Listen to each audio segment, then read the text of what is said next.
여러분들은 혹시 잘 참으십니까? 몸무게가 올라가서 살을 좀 빼야 할 때 음식을 잘 참으십니까? 저는 좀 어렵습니다. 네.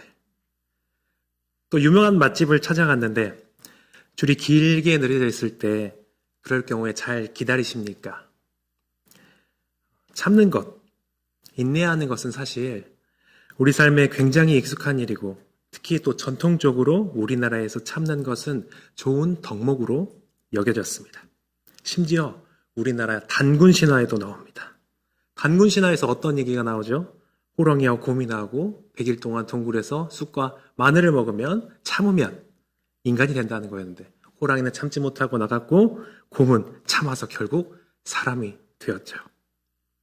또 이런 말이 있더라고요. 참을 인자 3번이면 살인을 면한다고. 이런 옛말처럼 인내할 때 좋지 않은 일도 피할 수 있다고 여겨집니다. 보통 이런 참는 것들은, 인내하는 것들은 고생 끝에 낙이 온다라는 그런 종류의 이야기로 하게 되죠. 그런데 오늘을 사는 현대인들에게는 이렇게 참는 것은 미덕이 아니라 짜증을 유발하는 결핍입니다. 요즘 우리가 자주 보는 유튜브 있죠. 짧은 광고를 우리가 참지 못해서 어떻게 합니까?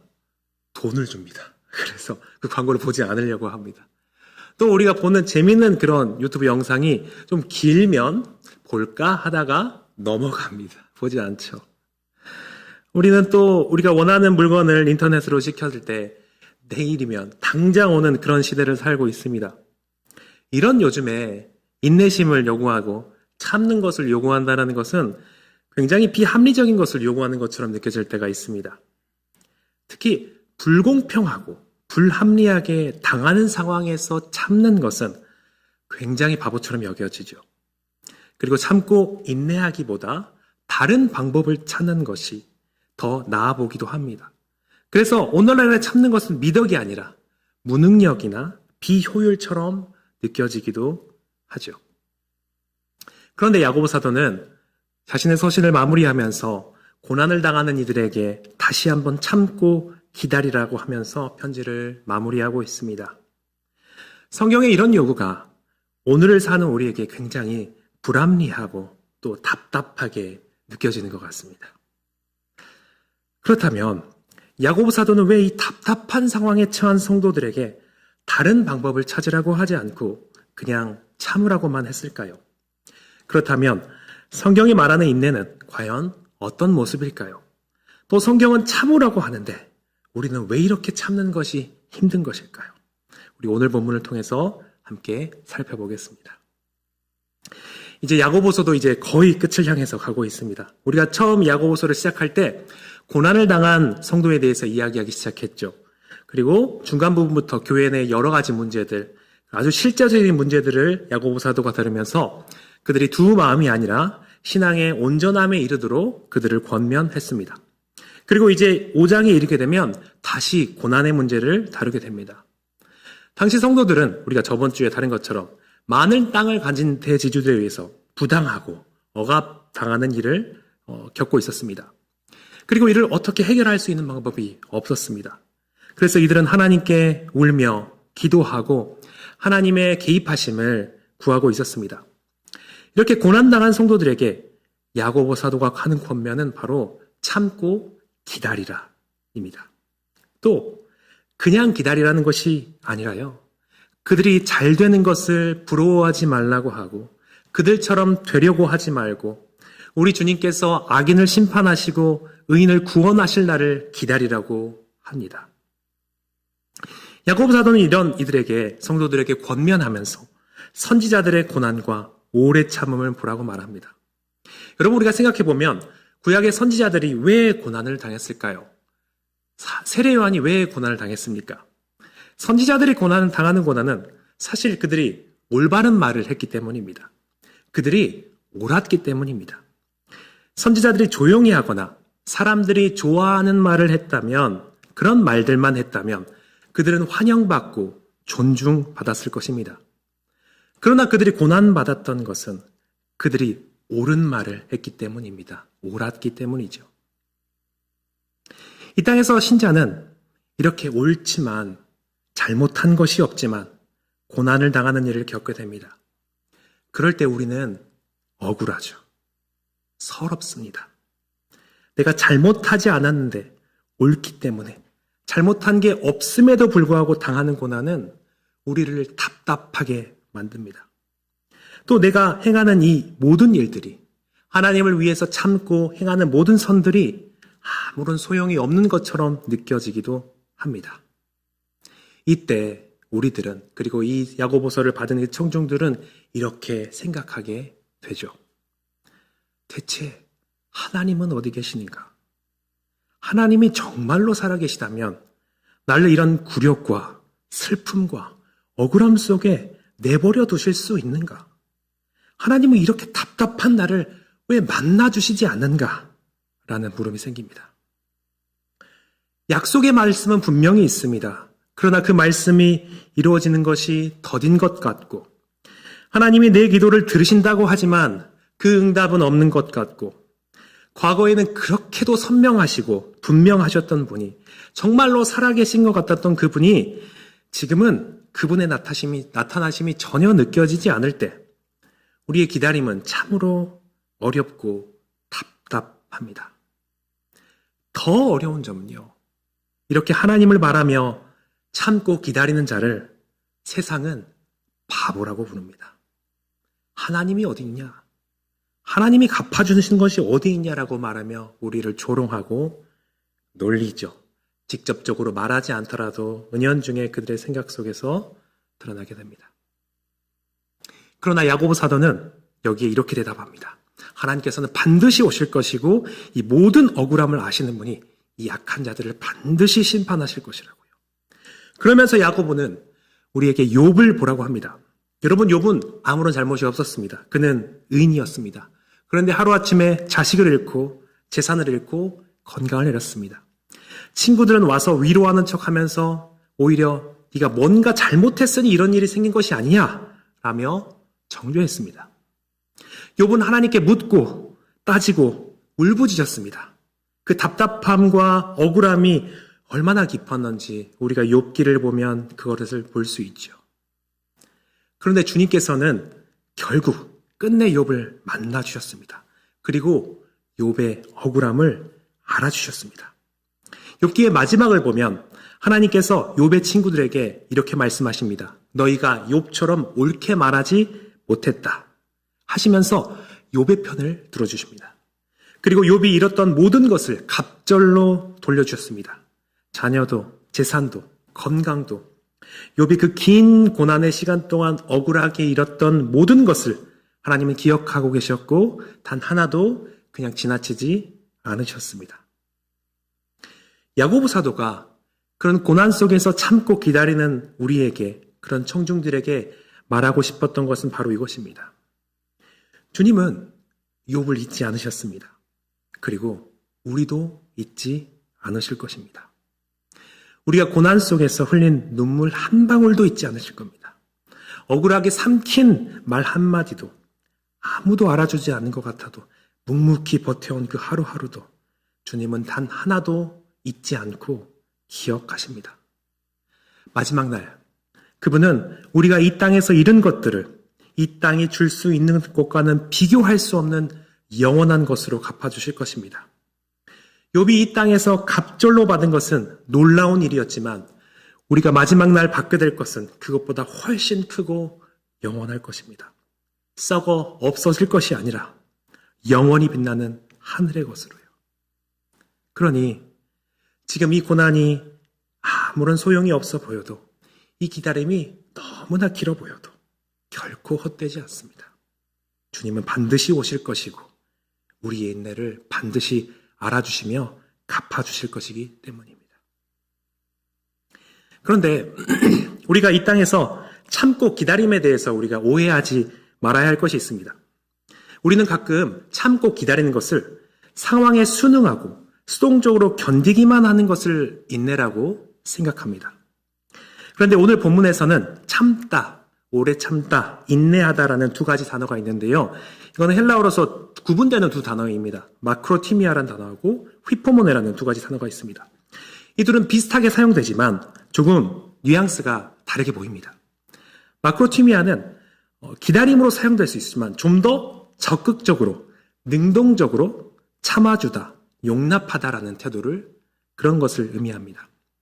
반면에 휘포모네는 수동적인 의미를 지니면서 단순히 기다리다, 머무르다 혹은 어떤 상황이나 고난을 견디다라는 뜻입니다.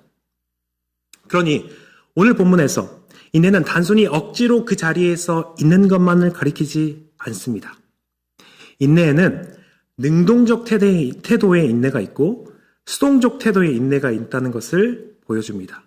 우리는 이것을 농부의 예시로 알 수 있게 됩니다. 우리 7절과 8절을 함께 읽어보도록 하겠습니다. 다 같이 읽겠습니다. 자, 시작!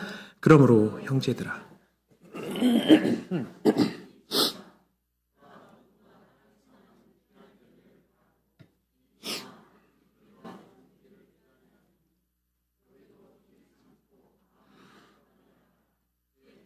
가까우니라. 아멘.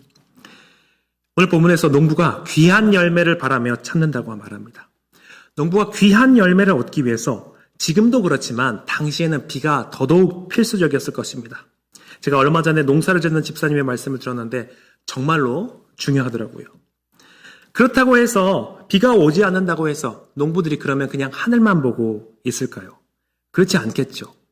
그들은 부족한 식량에도 배고픈 상황에도 농부들은 최선을 다해서 자신의 일들, 그러니까 잡초를 뽑고 도구를 정비하고 밭들을 정리하는 일들을 했을 것입니다. 이처럼 우리가 이 땅에서 인내한다는 것은 단순히 수동적으로 있기만 한다는 것은 아닐 것입니다. 우리는 오늘의 할 일을 하는 것입니다. 그리고 귀한 열매를 바라며 길이 참는 것이죠. 만약 내가 처한 고난에서 그 상황에서 내가 할 수 있는 일이 전혀 없고 그저 견디는 것뿐이라면 그 자리에서 수동적으로 견디는 것이 바로 우리의 인내일 것입니다. 그러나 이 상황에서, 고난의 상황에서 나의 고난의 문제가 나아질 수 있는 정당한 방법이 보인다면 그 방법대로 참으며 열심히 적극적으로 노력하는 것도 우리는 인내라고 하는 것입니다. 성경적 인내는 결과를 내가 통제할 수 없음을 인정하지만 동시에 내가 할 수 있는 최선을 다하는 능동적인 준비라고 할 수 있는 것입니다. 그리고 이렇게 신자들은 농부처럼 수동적으로 또한 능동적으로 우리의 위치에서 인내하면서 우리는 마음을 굳건하게 해야 합니다. 농부는 비를 만들어낼 수 없습니다. 그렇기 때문에 기다리고 열매의 성장 또한 자신의 마음대로 할 수 없습니다. 그렇기 때문에 기다립니다. 이것은 그가 기다려야죠. 하지만 농부가 열매를 기다리며 자신이 할 수 있는 일들을 하듯이 우리 또한 우리가 하는 모든 일들을 하면서 기다려야 됩니다. 우리는 주의 강림이 늦은 것처럼 보일 때 계속 소망하기 위해서 이 땅에서 하나님이 의심스러워도 계속 신뢰하기 위해서 결과가 미미해도 계속 의를 위해 일하기 위해서 우리 마음을 강하게 굳건하게 해야 됩니다. 우리는 고난의 시간을 인내로 견디면서 동시에 우리 마음과 하나님에 대한 신뢰, 그분과의 친밀함을 더 증대시킬 수 있도록 방법을 찾고 최선을 다해야 한다고 말하고 있는 것입니다. 이처럼 농부가 마음을 굳건하게 하며 기다릴 때 우리가 주의해야 할 점이 있습니다. 그것은 우리가 혼자 기다리는 것이 아니라는 점입니다. 고난의 시간이 길어지면 우리 마음만 힘든 것이 아니라 그 도끼가 우리 곁에 있는 사람들에게 흘러가게 되죠. 그래서 이때 우리 옆에 있는 사람들, 그 소중한 사람들을 소중히 여기지 않고 상처를 입히게 됩니다. 9절 말씀인데 제가 읽어드리겠습니다. 형제들아, 서로 원망하지 말라. 그리하여야 심판을 면하리라. 보라, 심판주가 문 밖에 서서 계시니라. 고난이 깊어지면 사람들은 예민해집니다. 마음이 날카로워지면서 그 화살을 가장 아끼면서 사랑하는 가까운 사람들에게 돌리게 됩니다. 그리고 가까운 공동체 구성원, 형제와 자매들, 영적 형제와 자매들에게 돌리곤 합니다. 그리고 이렇게 말하게 되죠. 너 때문에 이렇게 됐다. 교회가 왜 이 모양이냐? 라면서 서로를 탓하기 시작합니다. 하지만 야고보 사도는 경고합니다. 심판의 주께서 지금 문 밖에 서 계신다. 여기서 우리가 인내하면서 기다려야 될 점이 또 하나 있습니다. 악인은 마지막 날 심판을 받습니다. 그러나 기억해야 될 점은 우리 또한 하나님의 심판대 앞에 서게 될 것입니다. 그리고 우리가 형제를 향해서 한 이 원망의 말이 주님 앞에서 또한 기억된다는 것을 알아야 합니다. 서로 원망하지 말라는 것은 옆에 있는 이 사람은 나의 원망을 듣고 탓할 대상이 아니라 위로해주고 격려해주며 함께 주님을 기다릴 가족인 것을 말해주고 있는 것입니다. 실제로 기다림에 대한 한 연구를 보면 혼자서 기다리는 아이보다 친구와 함께 기다리는 아이들이 훨씬 더 오래 기다렸다고 합니다. 우리도 혼자서 인내하는 것이 아닙니다. 우리도 이 부당한 일을 당할 때에 함께 인내하고 기다릴 공동체가 있습니다. 그런데 이렇게 함께 주의 재림을 기다려야 할 영적 가족들이 서로를 향해 원망하고 비난하고 판단한다면 우리는 예수님이 오시기까지 아주 힘들고 어렵게 참아야 하는 것입니다. 인내는 혼자서 이 악물고 참는 것이 아닙니다. 우리가 마지막 날 주님 앞에 함께 서야 할 자들임을 기억하고 또 우리가 함께 서로를 격려하며 기다려야 할 공동체라는 것을 안다면 우리는 함부로 형제를 향해 원망의 말을 할 수 없을 것입니다. 또 인내의 한계치에 다다를 때 나타나는 다른 위험한 증상이 있습니다. 이것은 상황을 모면하려고 헛된 말들을 하는 것입니다. 자, 우리 12절을 함께 읽어보도록 하겠습니다. 자, 시작. 내 형제들아 무엇보다 맹세하지 말지니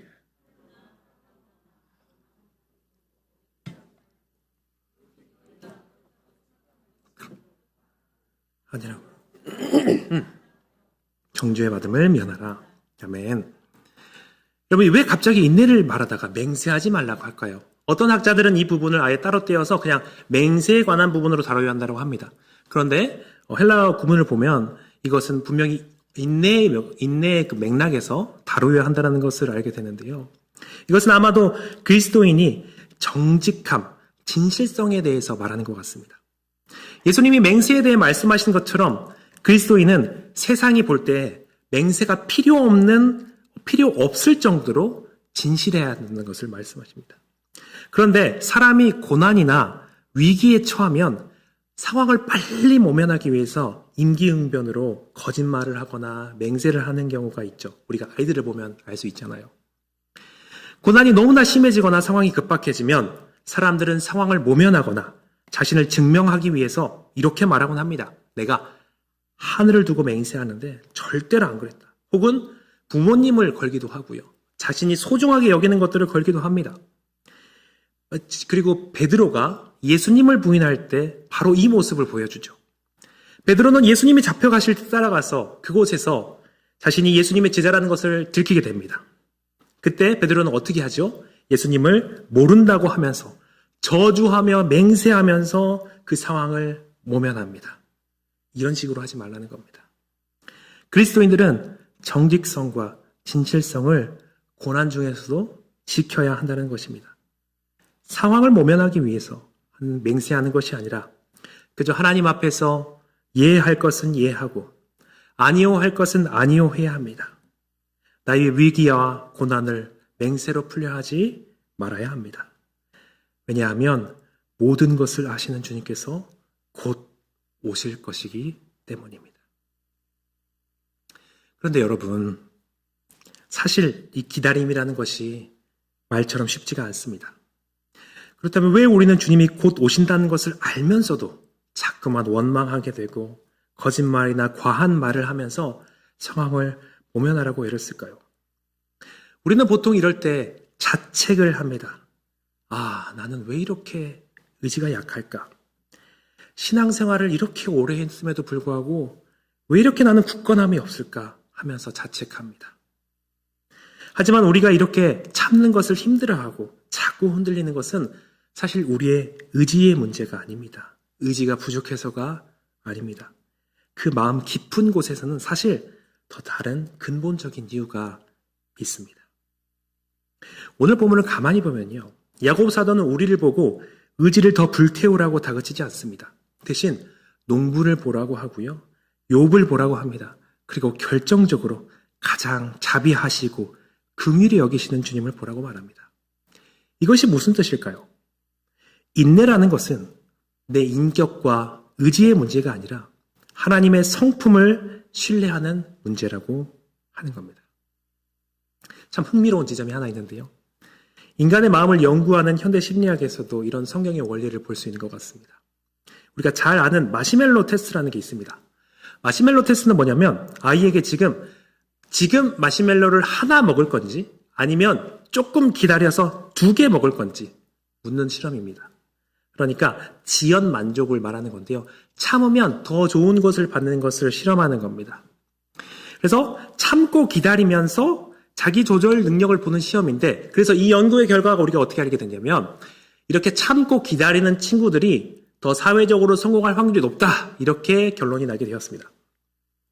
그런데 나중에 다시 진행된 연구 결과를 보면 우리가 다른 사실을 알게 되었습니다. 이 아이가 눈앞에 마시멜로, 사탕이라고 생각해도 될까요? 마시멜로를 안 먹고 끝까지 참을 수 있었던 건 온전히 그 아이의 의지의 힘이 아니었었습니다. 그 아이의 기다림에 더 영향력이 있었던 것이 있었는데, 그것은 뭐였냐면 어른이 이렇게 말하죠. 내가 기다리면 너 하나 더 줄게 라고 그 약속한 그 어른을 얼마나 신뢰했는가가 핵심이었다는 겁니다. 약속을 늘 어기던 어른을 본 아이는 참지 않았습니다. 사실 그것은 참을성이 없는 것이 아니라 믿을 수 없는 사람의 말을 듣고 기다리니 지금 당장 하나 먹는 것이 합리적인 선택이기 때문이었죠. 반면에 약속을 지키는 어른을 경험하는 아이는 어땠을까요? 이 아이들은 더 많은 시간을 기다려냈습니다. 단순히 그 아이들이 더 독해서나 의지력이 뛰어나서가 아니라, 참을성이 많아서가 아니라, 이 사람은 기다리면 반드시 준다라는 신뢰가 있었기 때문입니다.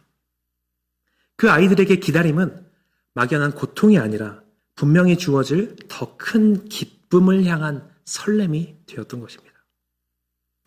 이것을 생각한다면 주님을 참고 기다리는 것은 내 안에서 의지를 억지로 쥐어짜내는 에너지가 아니라 이걸 말하신 분이 정말로 약속을 지키실 분인가를 확신할 때 흘러나오는 신뢰의 결과라는 것입니다.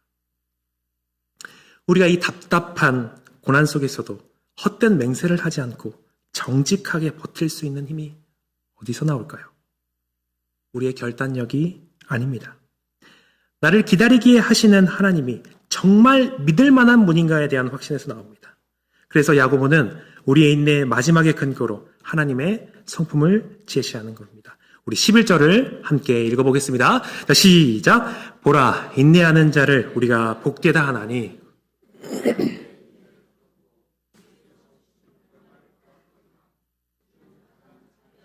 긍휼히 여기신, 여러분, 여기에 우리의 믿음이 있습니다. 여기에 우리의 믿음이 있습니다. 내가 믿는 하나님은 손이 짧아서, 능력이 부족해서 나를 이 고난 가운데 두신 것이 아니다. 내가 믿는 하나님은 내가 고통받는 것이 좋아서, 내가 힘들어하는 것을 보며 즐거워하기 위해서 날 이 고난 속에 두는 것이 아니다. 그분이 나를 여기에, 이 상황에 두신 이유는 내가 정확히 알 수 없지만 그분은 내가 알기에, 그분의 성품과 인격은 내가 알기에 이유가 있을 것이라고 신뢰하는 것입니다. 이분이 허락한 고난이라면 이 시간을 통해서 내가 배워야 하고 성장해야 할 일이 있고, 또 이 시간을 통해서 이곳에서 나를 통해 하실 일이 있으시기 때문에 이곳에, 이 상황에 두셨다라고 신뢰하는 것입니다. 그래서 우리는 크고 작은 고난 속에서 나의 믿음을 지키고 세상에 물들지 않고 거룩함을 지켜나가고 복음을 신뢰하며 견디고 기다리고 인내할 수 있는 것입니다. 우리가 이렇게 하나님을 신뢰하며 인내할 수 있는 분명한 이유는 그분이 나를 어떻게 생각하시는지, 그분이 나를 얼마만큼 사랑하시는지 증거를 받았기 때문입니다. 우리는 이를 통해서 우리를 향한 그분의 뜻이 선하시다는 것을 확신할 수 있습니다. 이 증거는 바로 우리 주 예수 그리스도이십니다. 우리는 하나님을 미워하고 싫어하던 존재들이었습니다. 우리는 어둠과 죽음 가운데 있으며 악한 영의 압제에 받고 있던 그런 존재들이었습니다. 하나님을 미워하던 존재들이었죠. 그런데 우리 주님께서 이런 우리를 구원하셨습니다. 바로 인내를 통해서요. 그분은 욥보다 완전한 의인이셨습니다. 그분은 잘못한 것이 하나도 없으셨습니다. 그러나 그분은 억울하고 그리고 부당하게 모함을 당하시고 정죄를 당하셨습니다. 그분은 창조주이시면서 피조물에게 침뱉음을 당하셨고, 그분은 생명의 주인이시면서 죽음의 권세 아래에 머무는 수치를 인내하셨습니다. 그분이 만약 하기로 하신다면 이 모든 것을 당장이라도 그만두실 수 있었고, 바로 그 자리에서 12군단 더 되는 천사들을 불러서 모든 일을 심판하실 수 있는 권세를 가지신 분이셨습니다. 그러나 그분은 우리를 위해서 고난을 참으셨습니다. 그분은 우리를 위해서 부활하셨습니다. 그 부당해 보이는 인내로 말도 안 되는 참으심은 바로 우리를 위함이셨습니다. 그리고 그분이 참으시고 인내하셨기 때문에 우리가 살 수 있게 된 것입니다. 그리고 이 오늘 우리가 맞는 부활절은 이 지독한 인내가 승리했다는 공식적인 선포의 날이 되는 것입니다. 이 예수님을 볼 때 우리는 우리의 참고 기다림이 귀한 열매가 될 것을 확신할 수 있습니다. 이분을 볼 때 우리는 욥처럼 우리가 위로를 받고 하나님의 알아주심을 경험할 수 있을 것이라고 믿을 수 있습니다. 이 하나님의 사랑의 증거를 볼 때 우리는 하나님이 영원한 하늘의 보물로 갚아주실 것을 믿을 수 있습니다. 나를 사랑하셔서 부당한 고난을 참고 인내하신 예수님을 바라볼 때 우리는 이 땅에서 참고 기다릴 수 있는 것입니다. 말씀을 정리하겠습니다. 우리는 흔히 인내라고 하면 그저 입술을 꽉 깨물고 고통이 지나가기만을 기다리는 마치 수동적이고 고문과 같은 시간이라고 생각하곤 합니다. 이런 인내도 있을 것입니다. 하지만 오늘 야고보 사도가 우리에게 보여준 인내의 모습은 조금 달랐습니다. 그것은 아무것도 하지 않고 하늘만 바라보는 수동적인 인내가 아니라, 체념이 아니라 농부처럼 오늘 내게 맡겨진 밭에서 부지런히 잡초를 뽑고 도구를 정비하면서 능동적으로 내일을 준비하는 것입니다. 또한 고난의 무게 때문에 서로를 원망하거나 판단하기보다 긍휼한 마음으로 함께 버텨주는 관계의 모습이기도 합니다. 그리고 우리가 억울하고 답답한 상황이더라도 정직성과 진실성을 지켜나는 것이 인내의 모습이었습니다. 그리고 무엇보다 우리가 이 크고 작고 참고 기다리는 시간을 견뎌낼 수 있는 건 우리보다 앞서 그 부당한 십자가를 묵묵히 참아내고 부활의 영광으로 그 참으심이 결코 패배가 아니었음을 증명하신 예수님 때문입니다.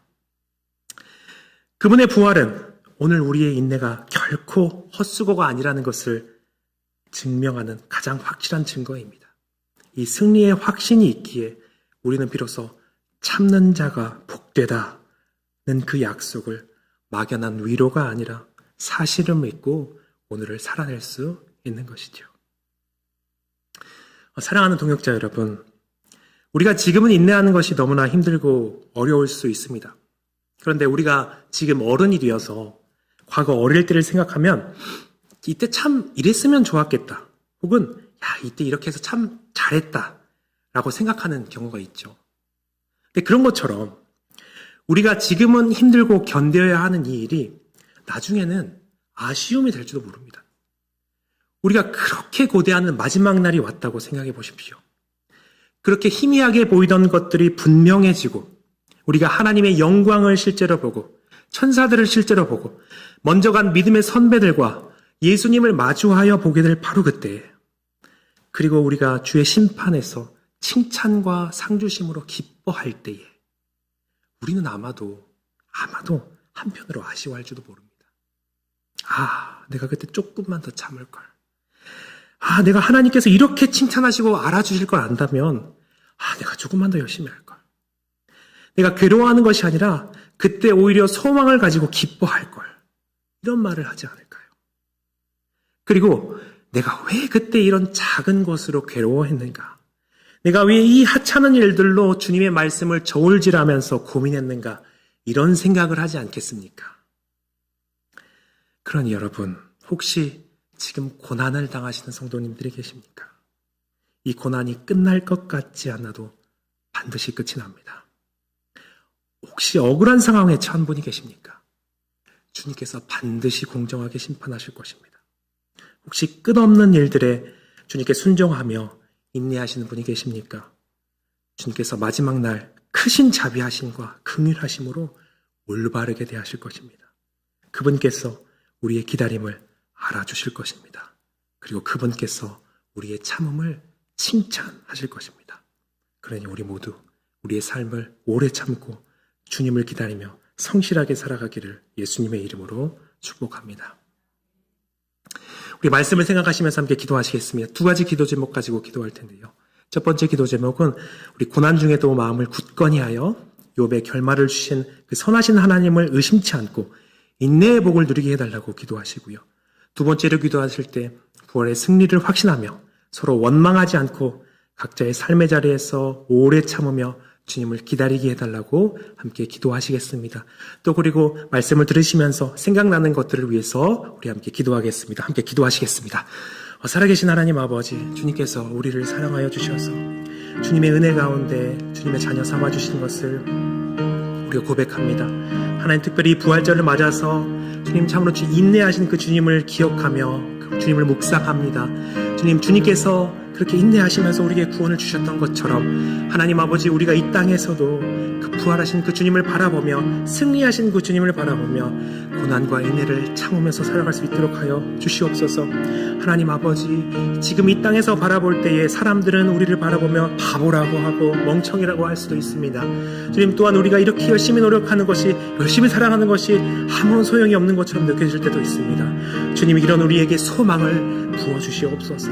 성령님을 통하여서 말씀을 깨닫게 하여 주시옵시고 우리가 그 마지막 날에 하나님 앞에 서게 되어서 받을 칭찬과 그 은혜와 상급을 기억하며 주님, 우리가 기쁨으로 감당하게 하여 주시옵소서. 특별히 우리 공동체, 함께하는 영적 가정된 공동체를 기억하면서 그들에게 선한 말을 하며 사랑을 베풀며 하나님의 사랑으로 서로를 세워가며 주님을 기다리는 우리 모두가 되게 하여 주시옵소서. 살아계신 하나님 아버지, 우리가 고난의 이유를 다 알 수 없습니다. 그렇지만 우리가 아는 것이 하나 있으니 바로 예수 그리스도께서 우리를 사랑하셔서 우리를 위하여 고난받으시고 부활하셨다는 것입니다. 주님, 이 증거가, 이 증명이 우리의 이 고난을 즐기는, 이 고난을 기뻐하는, 이 고난이 복되다라고 인정하는 우리의 증거가 되게 하여 주시옵소서. 하나님, 세상 사람들은 인내하는 것이 바보 같다라고 하고 아무런 무가치하다라고 말하지만 주님, 이것이 참으로 주님 앞에 복된 일이고 참으로 주님이 알아주시는 일이고 참으로 주님께서 기뻐하시는 일인 것을 기억하며 우리가 이 모든 일들을 주님의 힘으로 넉넉히 감당하게 하여 주시옵소서. 단순히 시간이 지나가기만을 기다리는 그런 수동적인 태도를 버리고 오늘 내게 맡겨주신 삶에서 최선을 다하게 하여 주시옵시고 서로 원망하지 않고 사랑하며 끝까지 소망을 지키게 하여 주시옵소서. 일하실 주님을 믿사오며 예수 그리스도의 이름으로 감사드리며 기도드립니다.